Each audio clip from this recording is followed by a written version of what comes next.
Hi, in this brief video we want to talk about something that Prudentius, Aurelius Prudentius, a 4th century Christian writer.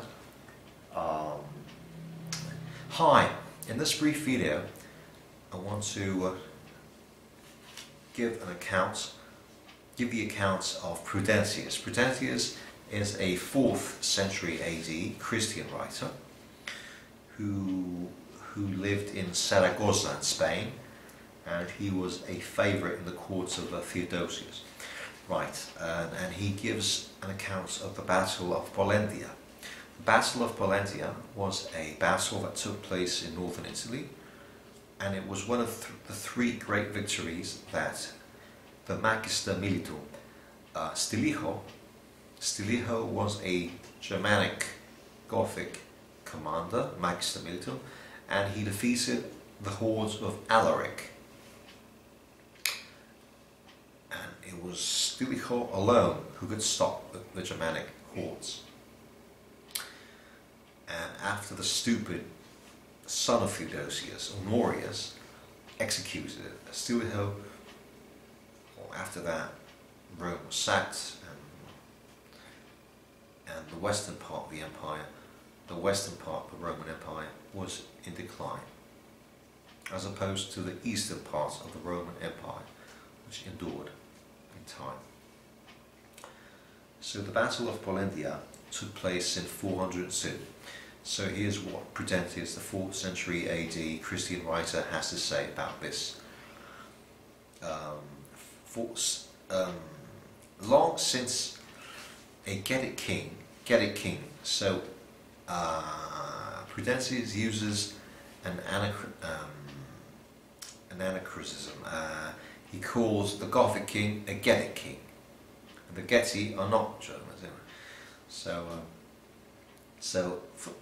not long ago, since a Gothic king came from his native Danube and essayed to wipe out Italy, having sworn to raze these strongholds to the ground, destroy our gold-roofed buildings with fire, and dress our toga-clad nobles in skins. So he's comparing the Roman aristocracy with the northerners, the northern barbarians. Already in our onward march he has trampled down Venetia's lands with his squadrons and laid waste the riches of Liguria.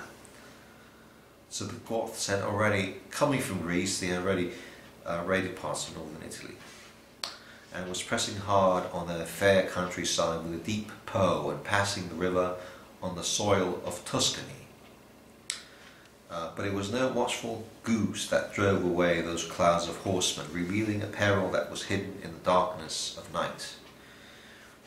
But the rude strength of men, breasts shattered in the clash of battle, a spirit that feared not to submit to death for its country and to seek glorious honour through its wounds, did that day too bestow its great reward of valour by Jupiter's favour.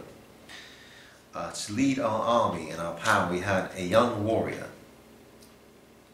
So by he means the Emperor Honorius, who was still in good terms with Stilicho, the magister militum.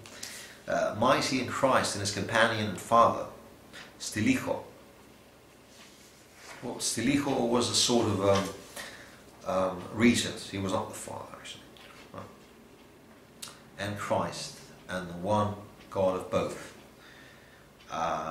It was after worship at Christ's altar, and when the mark of the cross was imprinted on the brow and the trumpet sounded, first before the dragon standards went a spear shaft raising the crest of Christ above them. There the race of that 30 years that plagued Pannonia was at last wiped out and paid the penalty. Bodies of men who once enriched themselves by the ill-famed plundering now lie piles in heaps. Thou wilt marvel, posterity, in later ages, at corpses lying unburied far over the ground, which have covered the fields of Polentia with their bones.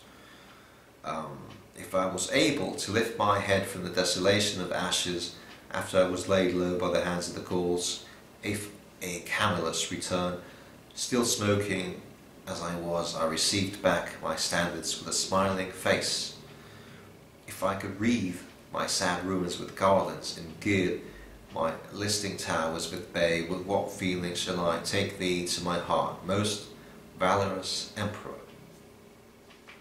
What flowers shall I scatter, and what wreaths set my halls, with what trappings hang my gates in celebration? For the great war has not touched me, but whilst thou didst stand under arms, I have been free, and the Goths' invasion only reached my ears. Mount the triumphal car, take thy spoils, and come hither with Christ by thy side. Let me take my chains from off you captive thongs. Drop the manacles that long bondage has worn smooth, ye troops of matrons and young men. Let the old man be no longer a slave in exile from the home of his ancestors, and the child begin to know himself reborn, now that his mother has come back to his father's house. Begone all fear, we have won the victory. Now we will leap with joy. So, in this, in his work, A Reply to Address of Simonos, Prudentius, the 4th century AD Christian writer, describes one of 3 great victories that Stilicho had over the hordes of Alaric. Prudentius.